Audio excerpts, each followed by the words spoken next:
Hello everyone. My name is Kamal Manocha. I'm from PM IST World. Thank you everyone for joining us today. Last 20 months have given massive disappointments to all equity investors as we have seen broader markets correcting and almost all portfolios across PMSs, mutual funds, AIFs having either zero or maybe negative returns because broader markets is what they kind of target, and broader markets have been down. The frontline indices do not actually represent the overall stock market. They may have been down by 5 to 7%, but otherwise broader markets have been actually massively down, and that is mostly reflected in the valuations. And that is where though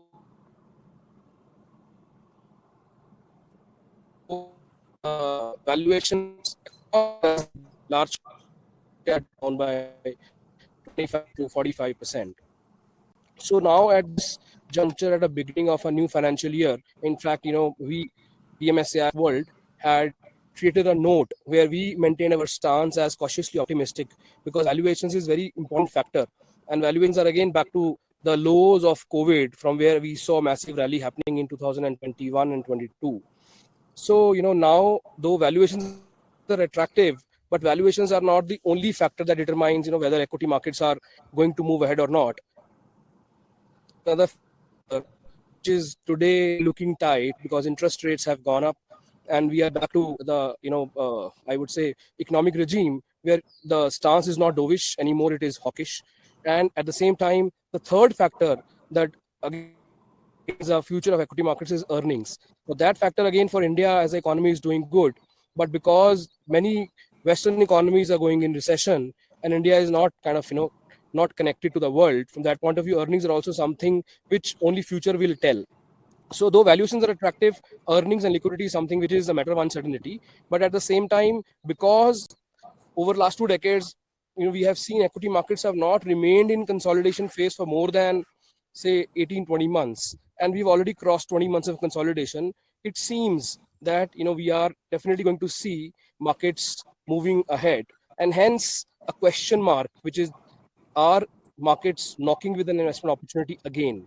Because if we actually are able to assess that opportunity and take advantage of that, that adds to returns. And to cover that, we have Mr. Neil Bahal, who is founder of Negen Capital, and who has prepared a presentation and who has his views regarding this particular aspect, question which is most important in the minds of all equity investors. So I hand it over to you, Neil, to cover your presentation in the first half, and then we'll do Q&A. Thank you, Kamal, for a nice introduction. I agree with you on various points, and thank you everyone for joining today. I know it's a holiday, so we'll not make it too long.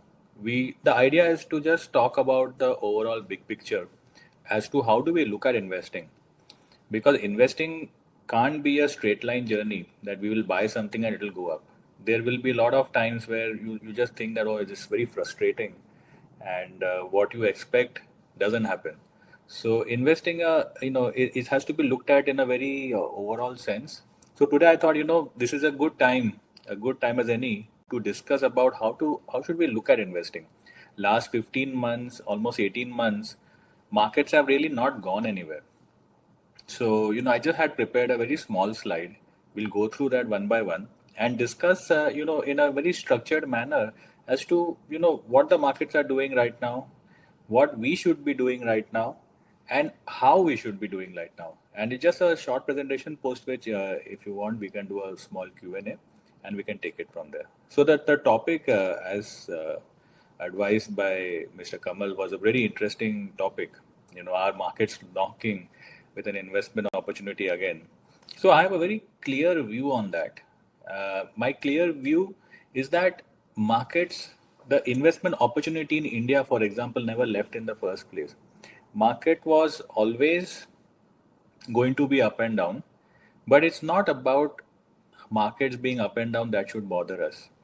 What we have to look is that India is a good opportunity. Okay, if you have India as a good opportunity, that is the starting point.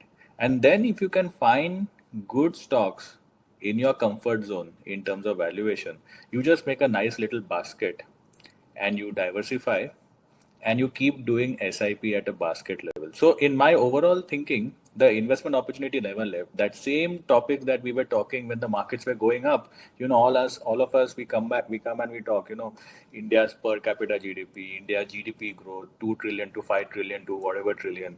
So, but that sounds good in a bull market. But when a bear market comes, suddenly people are, not interested to talk about those very obvious things. So in my opinion, those very obvious things are still going to happen, but markets are not going to be a straight line up. They will be ups and downs, but they'll keep going up. Yeah, it is a very interesting. If you look at the bottom of the screen, fresh water will always find salt water. So that is something that is stuck with me, this thought. And if you have good ideas, India is like a heaven right now, where of course there will be ups and downs, but there are so many good ideas which we'll cover in the following slides in terms of how we should look at investing in India. That few months when the markets are not going good, what can you do? You just remain invested. You keep doing SIP.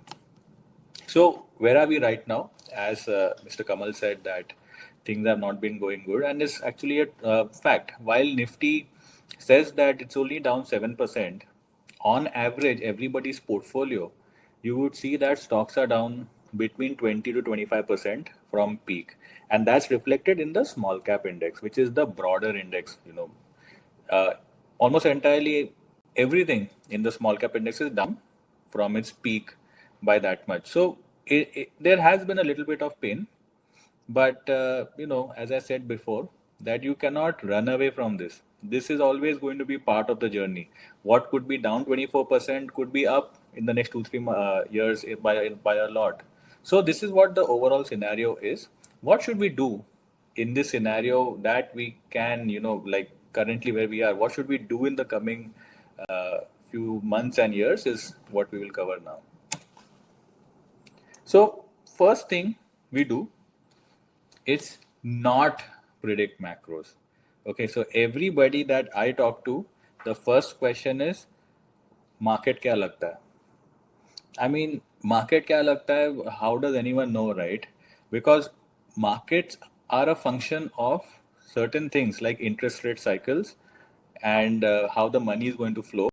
All those things are there, but let's be very frank and honest about it. While a lot of people claim that they can predict macros, it's not at all easy. It's really difficult. All you have to do in your life to become very, very rich is to predict 3 interest rate cycles. Interest will go up and it'll come down, and how it will go up and how it will come down in what time frame. If you can predict that, you'll be a billionaire, because markets actually move based on these cycles. But there aren't a lot of billionaires, because this is not something that you can do. All economists of the world would be billionaires, but they are not.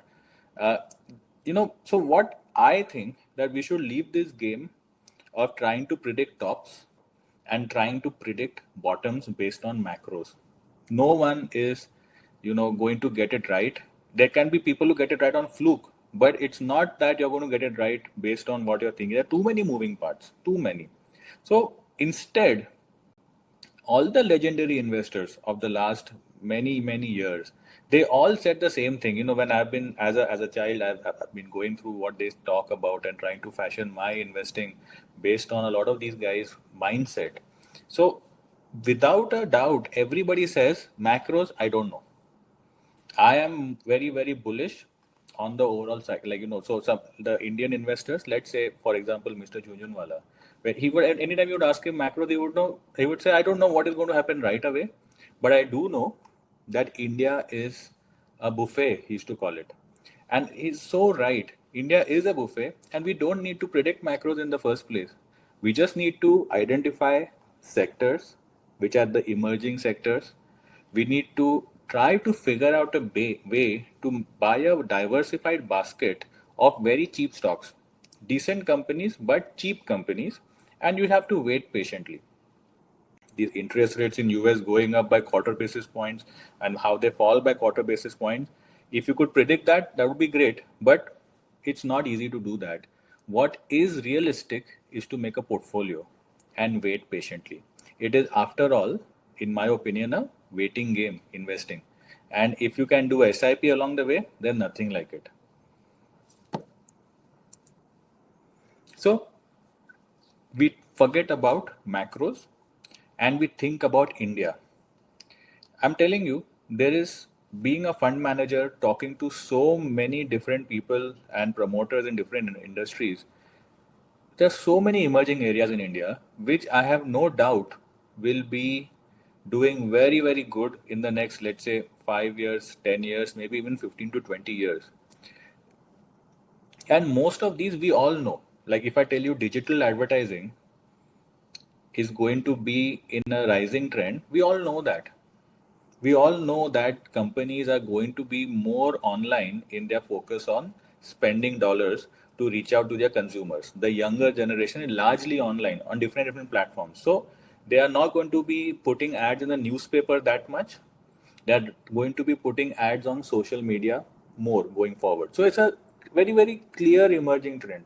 Can we find good brands and good companies in these kind of trends, like whether it's electric vehicles, asset managers, wealth managers, even something as simple as coffee? I'll give you an example.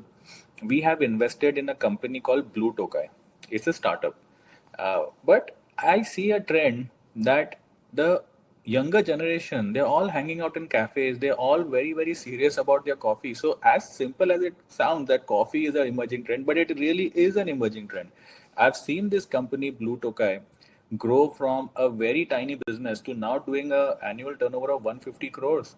So, it's already profit making. It's a very simple model. It's a QSR model where you have a successful model, a successful product, you're profitable. Just keep repeating.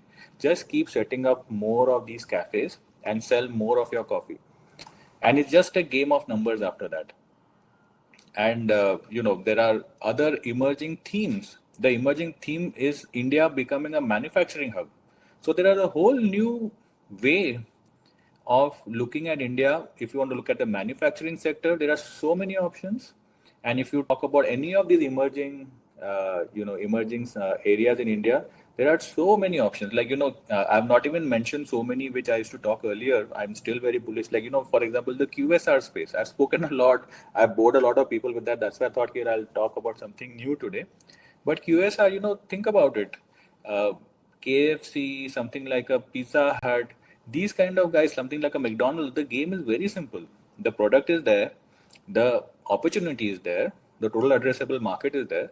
They just have to just keep setting up new stores, and the existing stores will grow every year, let's say by 10%, 5 to 10%.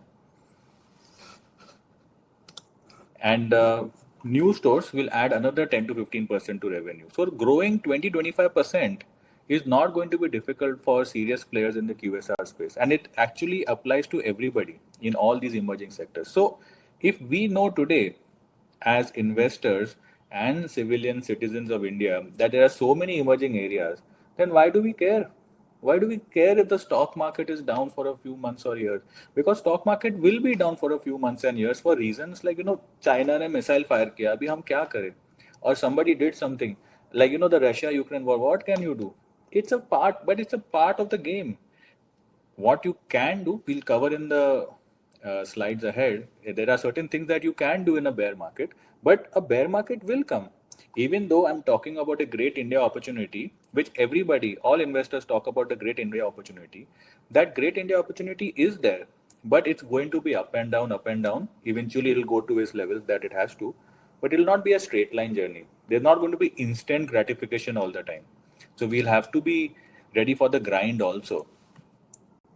So I can tell you about my sector. I am in asset management, wealth management. Now, the best thing that you can do is identify and understand what is happening in your own field. So being in this field today, I am there. Mr. Kamal runs a wealth management industry company. And so many of my colleagues are there. We talk, we understand what things are going on. And one thing is very clear. The total assets that we manage together as a group, all of us in the sector today in 2023, let's say in the next 5 years or the next 10 years, that number of money that we'll be managing will be exponentially higher. It is going to be, there is no, I can give somebody a kind of a, No one can guarantee anything, but I can tell you with the extreme confidence that the amount of money that Indian money managers will be managing, or the wealth managers will be advising, would be exponentially higher in the next 5-10 years. So should I be worried that, okay, I bought a company in the listed space, let's not name, I bought a wealth manager, now it's doing very good, but should I be worried that stock market is down for 2 years and that fellow was not able to grow too much for 2 years? Maybe the growth came down to 15%, what should be 25%. Should I be worried? Not at all. The stock market, on the other hand, gets worried. Margin fell from 20% to 18%. It's as if the world ends for the stock market, for a lot of the areas of the stock market. Oh no, his margin has come down from 20 to 18, or his growth rate has reduced from 20 to 15. Ups and downs will be there. No company is there in the world that can grow like an Excel sheet every year 20%. Some year will be 25, some year will be 15, depending on the cycle. If the stock market is poor, obviously wealth manager, asset managers will have a little bit more, difficult time. But I do know, and I can say with extreme confidence, that wealth managers, asset managers in the next 10 years will be managing significantly more money, and the shareholders of these companies are going to be far richer. So, as a shareholder today, I'm not even bothered. Literally not bothered if the price of my a couple of stocks that I own is down by 5-10% or up by 5-10%. It's a very much thinking about the future. And I'm talking about wealth and asset management because I'm in this space. You must be in certain areas yourself and you would know how those areas are panning out. So the job is pretty simple. I just keep coming back to the same thing. Just don't be worried. Understand what India is all about. India is about going from a underdeveloped nation basically, and we are progressing every year. Every year, people in India realize that they have to invest, they have to beat inflation. They are getting out of black money and they're coming and investing in the market. So it's a very, very clear theme. I mean, it's crystal clear that the wealth asset management space is going to be doing far better. And if these guys are going to be doing good, there's a whole lot of allied services. Like if you talk about the depository, you talk about a custodian, you talk about a trustee. They're all like, companies like, so we don't own these companies, so I can talk about them. Companies like CAMS or companies like CDSL or businesses like NSC, BSC, they're all going to be moving in the same. So everybody's future is going to be very good. Now, some of these companies are expensive, so that we don't touch. Let them come down in the bear market, then we'll look at it. But there are many other companies which are going through, let's say, a special situation or something, where the company is available for a cheap price. So we can look at those companies and make a basket and remain invested. And ups and downs, if the markets go down, so be it. We do a little bit of SIP. So this is what my thought process was, that understand where you are, or try to understand certain areas of the economy and accumulate the best stocks and remain invested. It's as simple as that. And know very well that while the end goal is all that, that big end goal is there, it's not going to be an easy journey. There could be a year, 2, or maybe 3 or 4 years where you don't make any money, but eventually you are going to make money. So, the returns come in a very lumpy fashion in markets, what I have noticed. Moving on. So we've understood so far that markets have been down last 15 months. We have understood that we should not look at macros too much. We have to look at the emerging opportunities. We've understood that India today offers a great chance for investors to identify very good businesses. But that is the philosophical sense. Now, what you should be doing is to understand one very important thing. Okay, I think there has been some place where recently this whole point of investing, there has been some loss in the narrative. You have to buy a good business. That is very important. But equally important, you have to buy good businesses at a cheap price or a reasonably cheap price. Now, unfortunately, that is not happening. The good companies are all super expensive. So let me say Trent is a good company, or let me say Titan, or Asian Paints or Pidilite. There is a list, let's say a list of 40, 45 of such companies, maybe 50 companies, which are very good. They made their mark, they are decent, good sized businesses, which are likely to go 12 to 15% for next many years. And they're not going to give you the ups and downs. They are going to steadily grow. But for 15% growth, shall you pay or shall we pay something like a 70 or 80 times earnings? No. No, no, no, definitely not. That's not the way investing is supposed to be. If you ever have gone back in history and listened to anybody, Warren Buffett, even someone like a Junjunwala or someone like a Peter Lynch, while they spoke about buying a good business, they've always mentioned that with the valuations, cheap valuations. If you go and buy a good business at 60, 70 times earnings, you're not doing proper investing. These guys would be rolling in their graves, most of these older guys, if they come to know that what the investing landscape has become today. They would never in their life buy, even in the business they love, if it's trading at 70, 80 times earnings, they would never buy. They would look for an idea which is good, but also cheap. So, think of it like a car. Two front wheels are the good businesses, two back wheels are the business should be cheap. So, you have to marry these two very important concepts. So, while the good stocks are all super expensive, it's also not easy to identify cheap stocks. The cheap stocks are having issues. Whether you call them corporate governance issues where promoter is not good, or you say that the company is in a structural sunset, kind of like a newspaper, radio, that kind of business, or there is something which you don't understand, there is some issue, right? So you can't go out and buy good stocks, you can't go out and buy cheap stocks. So what do we do? How do we kind of try to marry this two? We look at a very interesting way. We look at special situations, which according to me, over my investing career, I've been able to buy good stocks at a cheap price. So now don't get me wrong, there is no magic in this. It's not that you do special situation and you'll have the best earnings in all the time. It's not going to be. So while special situations will give you that very good cheap idea, you still have to have your thesis right. Even if you buy a cheap company because of a forced selling or something happened and the company came down, you're still buying it. If your thesis is wrong, you're still going to make a loss. So special situation is not some magic bullet. A lot of work has to go through. But I'll take a little bit of your time to explain to you how this special situation works. How can we marry the idea of buying a good business, but how can we pay a single digit valuation for it? And if your thesis is right, you're going to be making a lot of money. So this is how a very typical example of a special situation works. Just have a sip of coffee. You should try Blue Tokai, It's a pretty good coffee. Anyway, so typically a conglomerate is there, a very large business which has many small units inside it. Many of those units could be, let's say, non-core units. So if a business is in the business, let's say a business is in a tech, it's a tech business, and it has a whole legion of investors who are wanting to invest in it because of the IT or the tech nature of the business. They understand that and they've bought it because of that.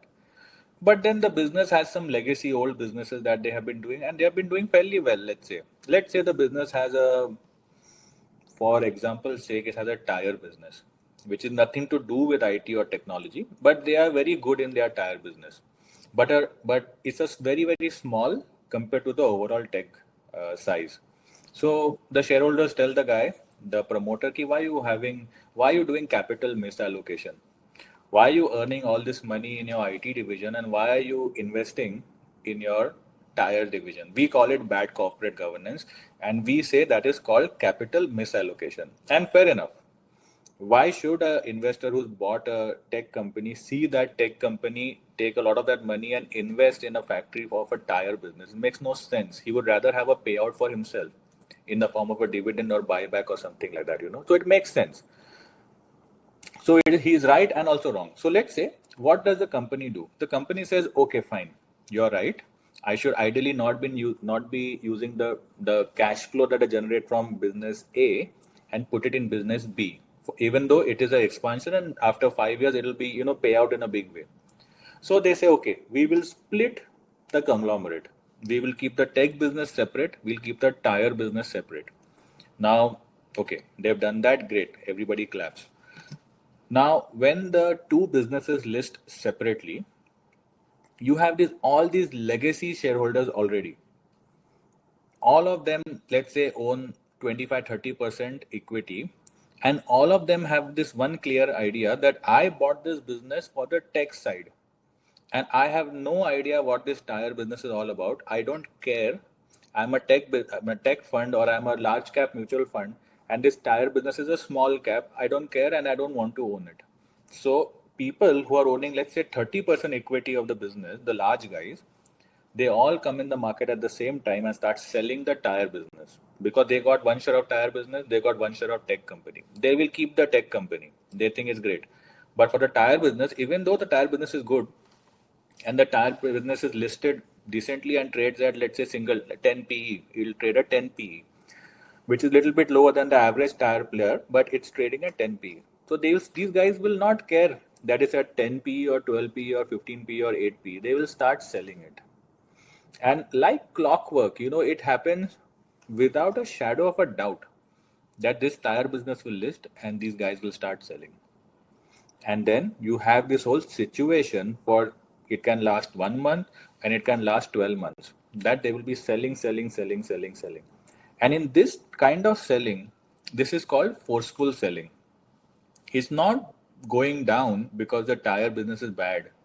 It's going down because these legacy shareholders are having no interest. So a demerger, while it's a good idea, is an extremely inefficient way of separating businesses. You get a legion of existing legacy shareholders who don't want to own a stock, and they have only one exit. They have to come in the stock market and they have to sell because of their fund's mandate. If a tech fund is owning it, his mandate says he can't own a tire stock, so he'll come and he'll sell. And that, for you and me, is an opportunity. Their selling will cause, without a shadow of a doubt, this stock to come down. Or even if the stock reports good earning, their selling will enable us to keep buying this stock. The stock will not go up even if the earnings are good for a few months, maybe 3-4 quarters. The stock will not go up, or it'll keep falling even though the earnings are good.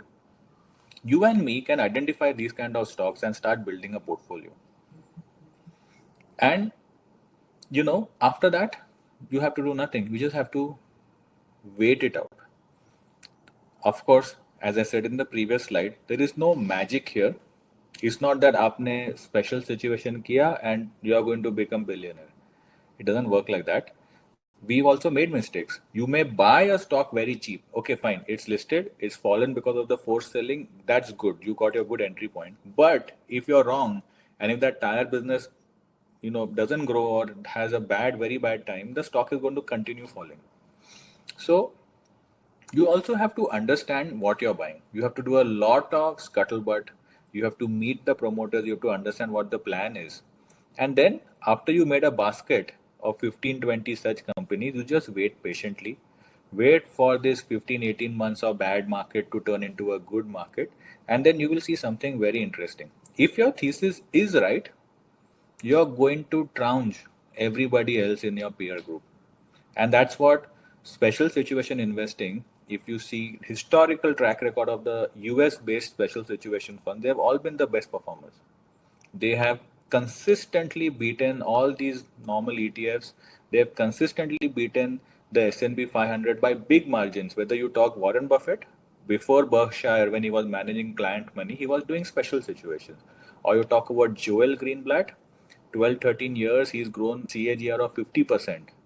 Or even if you talk about Negen Capital here in India, in the last 5 years since we've been in business, almost about 3 years, we've been India's top performing fund when the thesis worked in a brilliant way. So is it a coincidence that all these special situations funds are top of the pile? No, I think if you are going to accumulate stocks, which for unknown reasons are going down, like forced selling, not because of fundamentals, but because of forceful selling, the stock has become cheap. And then if your thesis is proven correct that this business will do good, you're going to make a lot of money because you're buying them very cheap. Then the growth will come, let's say 20% growth will come, the stock is trading at 7-8 PE, the stock will also re-rate. So while the company may grow 20%, the stock valuation may go from 7-8 times earnings to 15-18 times earnings. And that's where you make your beautiful alpha. So this is what I want you to focus on. While the India opportunity is brilliant, while the stock market may go down, and even in a bear market, don't make the mistake of buying expensive stocks. Because when the market will recover, you will not make that anywhere near the alpha you want to make. Try to identify good stocks which are cheap. And this special situation investing, while it's a very complicated way of investing, it's a very, very proven. You can go to ChatGPT and ask ChatGPT the track record of special situation investing, and it'll tell you very clearly what has happened over the last 40, 50 years for investors who've done special situations. I'll give you some examples. Starbucks, for the first 17 years, Starbucks, the promoter had no vision. He said that I'm going to grow only in Seattle. And the product was brilliant, but they wanted to grow only in Seattle. They had no plans for, national expansion, forget international expansion and so on. So one of the management people, Howard Schultz, he came and he bought over the business from the existing promoter. He said, boss, you are not understanding what this business is. So he bought it over, and that's history. So that's a special situation. A new guy comes and does something big. Berkshire Hathaway, you all know, Buffett did not start the business. Buffett went and acquired it, turned it around, and then rest is history. There are many other examples like McDonald's. You've seen the movie The Founder. The original McDonald's was just one single unit in California for multiple years. They had no vision, but they had a great product. Then this guy comes, the franchise buys over the actual business, and then he goes for a national expansion, global expansion. Same is for Chipotle, same is for this Adani group, the Reliance group. Tatas have done it in a big way. It's whichever thing has done very, very good. You can go back in history and you can find some sort of a special situation somewhere in there. Whether a new promoter, whether a delisting, whether a demerger, something is there in the timeline. So it's very interesting. I mean, you should look into it. If not, we are the only fund in India which is doing special situation in a very clear way. So you can reach out to us if you want. So I've actually already explained this in the previous slide only, but I'll just add a little bit with an example. This is not talking about stocks is not what I'm interested in. I'm interested in the process. So I'll not take name, but we'll discuss one thing that is happening recently. It's always good to talk about a live idea without, I don't want to talk about the name, but I'll tell you what's going on. So there is a pharma company which just demerged and listed on its own. And, as always, when the demerger happens, we track the shareholding pattern, who's selling, who's keeping. So it was a big company as a conglomerate. The demerger, the pharma entity is very small compared to the big entity. So you have all these large cap mutual funds and all these very big FIIs kind of people who have been selling. As soon as the demerger happened, it's like a clockwork. You don't even have to predict it. It's going to happen. These guys will come and sell. So within the first month, out of the, I think about 15 mutual funds are there, 7 mutual funds already exited, fully exited. And now we see that the biggest mutual fund holder, they have about 24 lakh shares, even they started exiting. Basically, as I said in the previous slide, these guys will come and they will sell for various reasons. They don't want to own a small business. They wanted the other core business. This is non-core. They have all their issues. So when they get the smaller entity in hand, they start selling. So, and, I just want to prove that thing, I said in the last slide, why they sell. Whether it is 8p, 12p or 4p, they don't care. They will sell. So valuation is not a concern because this particular business trades at a single digit forward PE. Why are they still selling? So obviously valuation is not what they are thinking about. They are thinking that, I'm a large cap fund, this is a small cap stock, sell. That's what they are thinking. So clearly valuation or business is not, they are in the thought process when they are selling. So special situation can enable us to buy a business which has gone through a special situation. We can buy such a business for a cheap price. There is a short window, let's say 1 month or 12 months. In this period, the forced selling kind of ends. And after that, of course, you still eventually have to get your thesis right, or else you'll make a loss. We have made a loss many times. I bought Thyrocare. Thyrocare did not work out even after the new promoter came. I was wrong in my thesis. So I made a loss. I made a loss in Strides Pharma. There have been 4 or 5 other things where, we bought and we got the thesis wrong. But there have been times where we got the thesis right. CG Power. CG Power took off like a rocket. Then there was Green Panel, took off like a rocket. KPIT. KPIT today at 800, I see everybody on Twitter is going mad over it.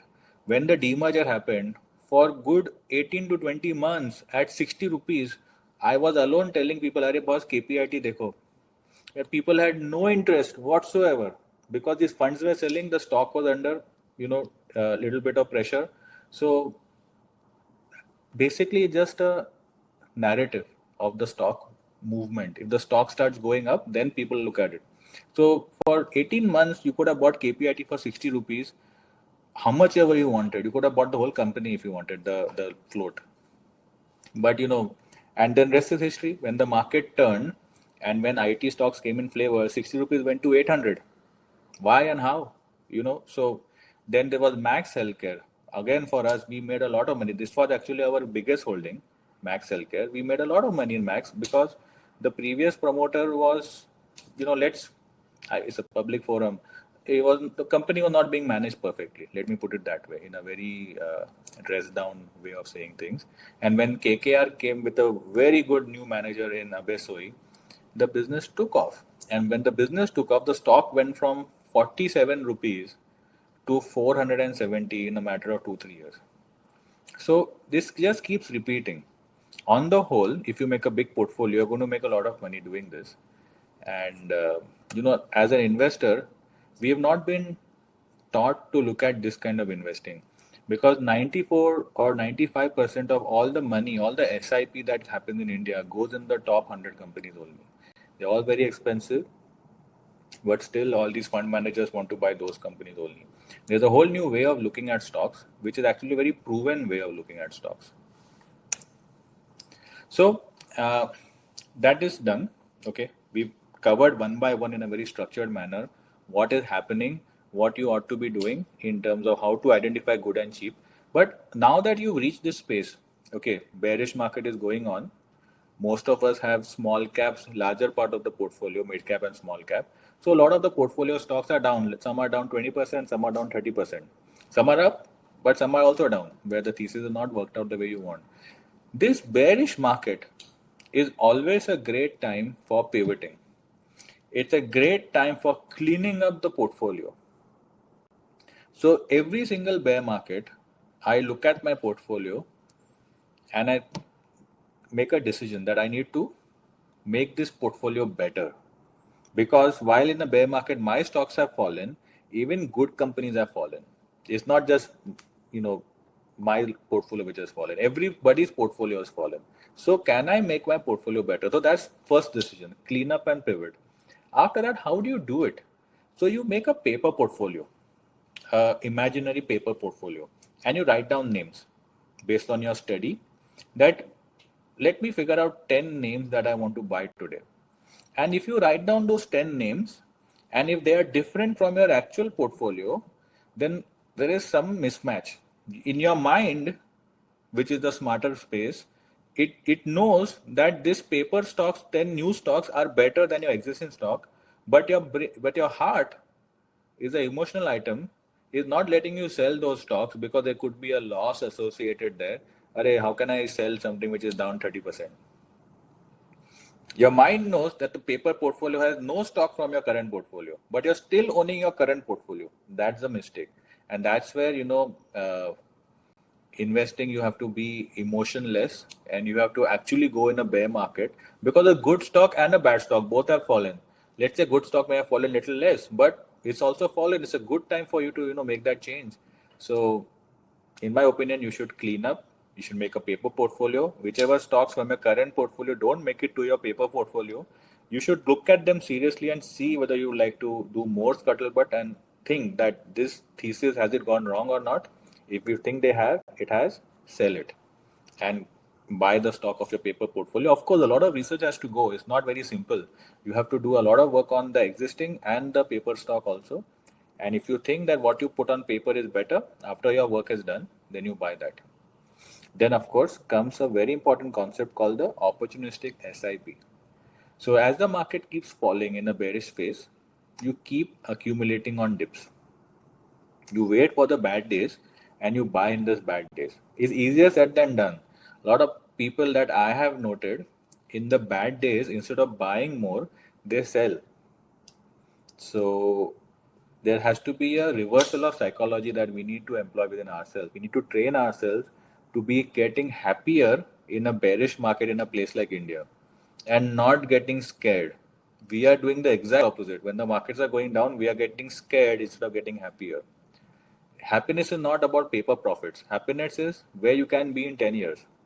So do without any stress SIP.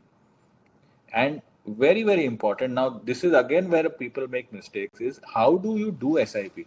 I have seen as stocks go up, people will sell in a bear market the stocks that are going up, thinking, "Arey, isko bech do, upar chala gaya." And the stocks which have gone down, they will do buy more of that stock and average it, the stocks that have gone down. So this is a clear mistake. I've been in market for more than 20 years. I mean, I've done all of these mistakes myself, and I've come up with this framework of how do I go through different phases of stock market. So I have done very simple. Made my life easier. I look at my portfolio as an ETF.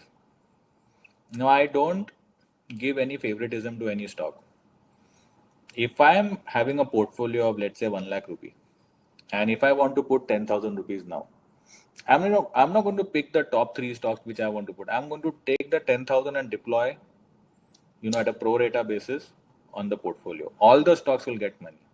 Stocks which are doing very good will also get money. Stocks which are performing poor will also get money.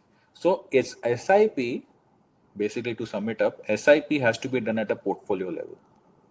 And if you do that, and then you just forget about the stock market, if you do that, at some point of time, your portfolio will look better in terms of getting average down. And when the markets do recover, maybe you're down 5%, maybe you're down 10% in this last fall, maybe you're down 15%. In the next 4-5 years, you end up going up a lot as the thesis starts to play out. This is all the things that go on in our head. There's no meaning to this slide. I just thought it looks cool, so I just included that in the presentation. It's just a combination of everything that we look at in the stock market, and our thinking process is just like this. You can't make sense of it. Macro, this, that, interest rate. It just doesn't make any sense. Just take it and make it a ball and throw it out, and think of India as an overall good place, right? Make a portfolio, make a large portfolio, diversify it, and do SIP at a portfolio level, and the hell with everyone else. All these experts who are just talking up and down, they're just going to be confusing you all the time. Just make this, do your SIP, and that's it. You're going to make money. Just a disclaimer, whatever we may have spoken about, even if I did not take the name of the stock, some of you may have guessed it. It's not investment advice. You can still go wrong. You can still make a loss. So please don't go and buy something based on you guessing some stock that I may have spoken about. Investing can result in losses. So a lot of work needs to go in. So this is not about talking about stocks, this webinar. This was more about the process. And I hope I've been able to do some justice. So if you have any questions, Kamalji, if you have any questions, we can do a little bit of Q&A before we wrap up. Sure. So you can kindly stop the screen share. Yeah.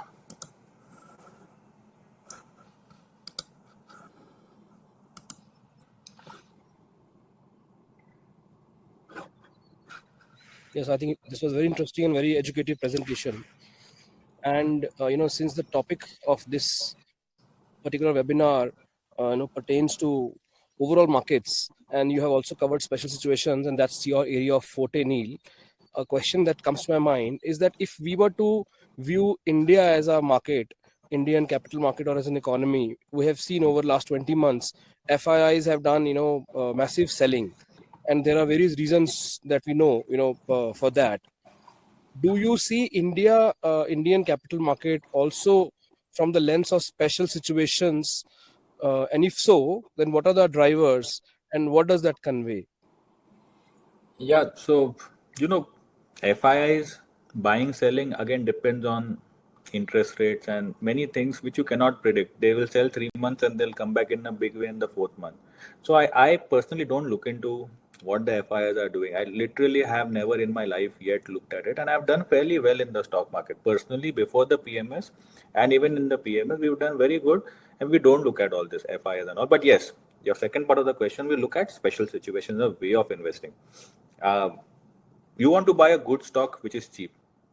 The FI selling many times can ensure that the good stock can end up becoming cheap. So in a way, where in a market like India, when stocks go down, I get happier than getting sad, because you just do your little bit of SIP and you wait. While doing special situation investing, if there are 3-4 options, how will you differentiate between various options? So what is it that what special situation is something which looks attractive but should be avoided? Yeah. So this is why you cannot really. This is all the hindsight.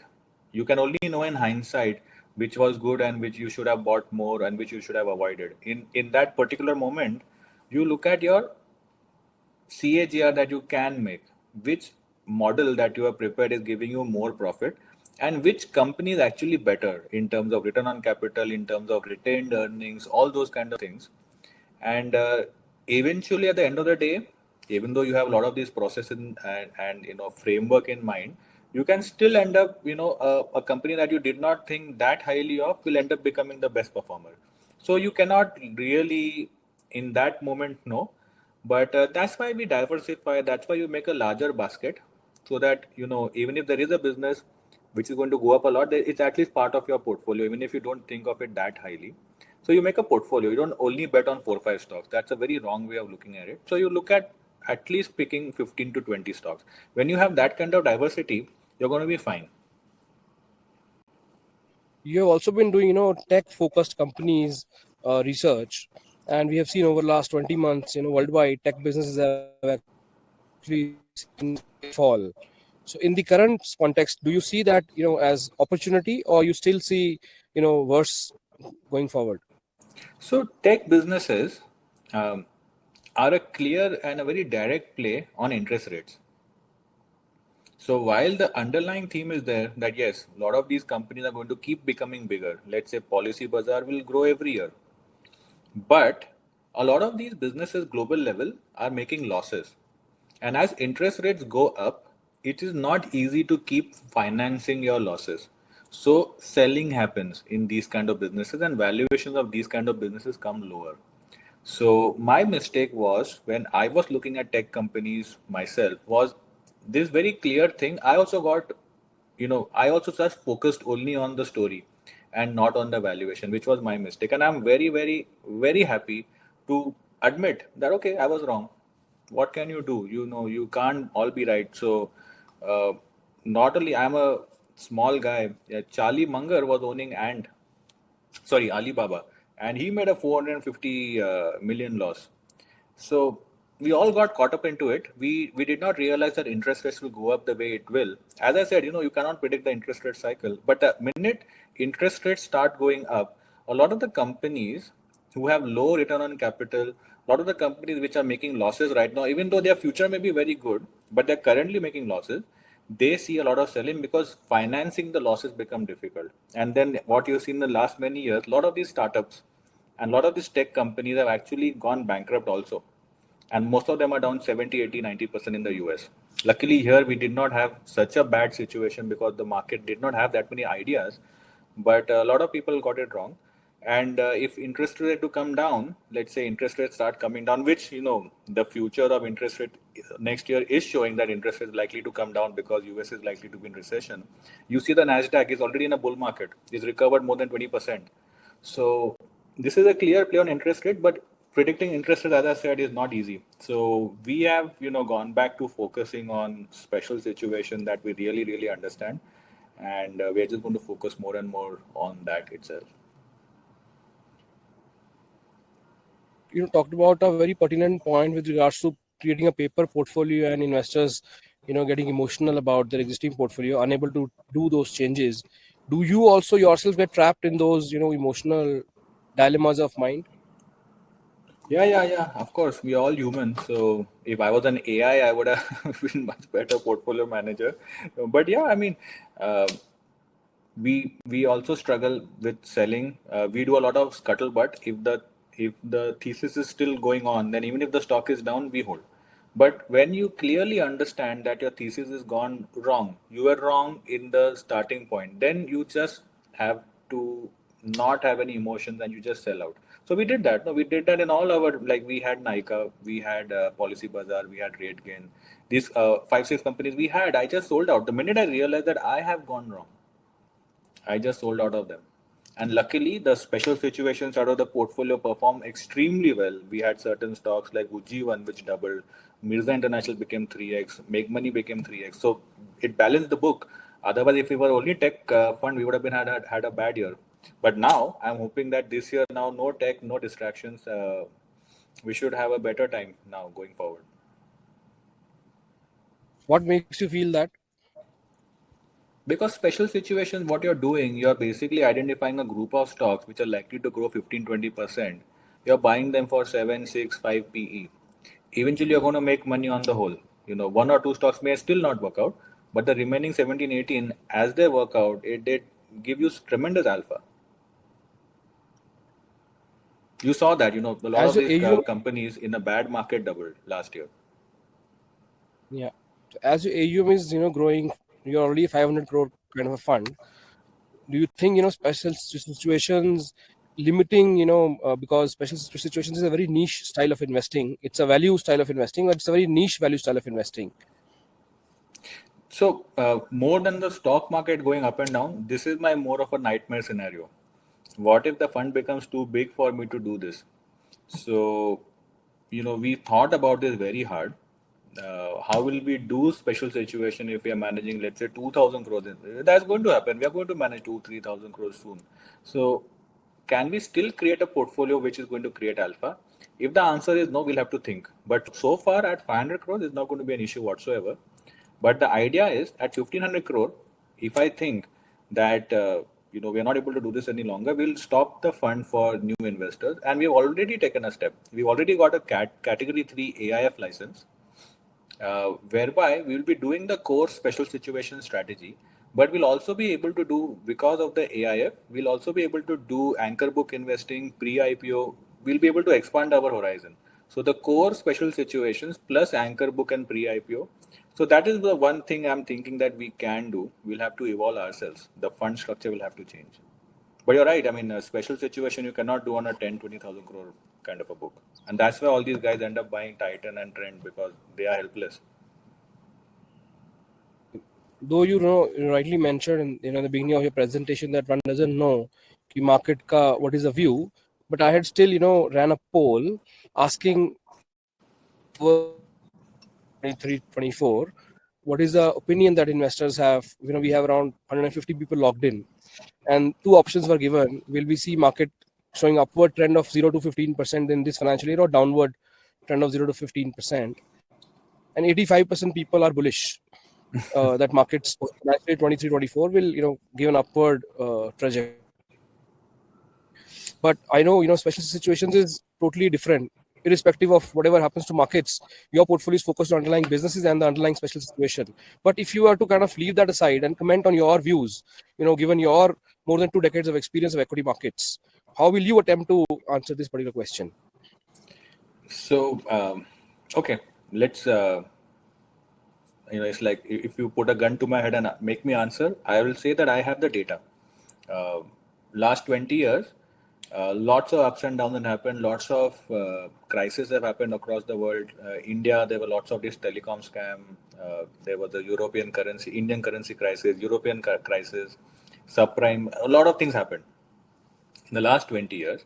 But the stock market has been up 16 out of the last 20 years. Markets kind of figure out a way to climb a wall of worry, especially in a place like India. So, the numbers are on your side to be a bull. So all these guys who 85% who predicted that the market should be up, history is, if any indication, they should be right again. Because I don't see any reason why market should go down. It's already we've gone through 15, 18 months of consolidation.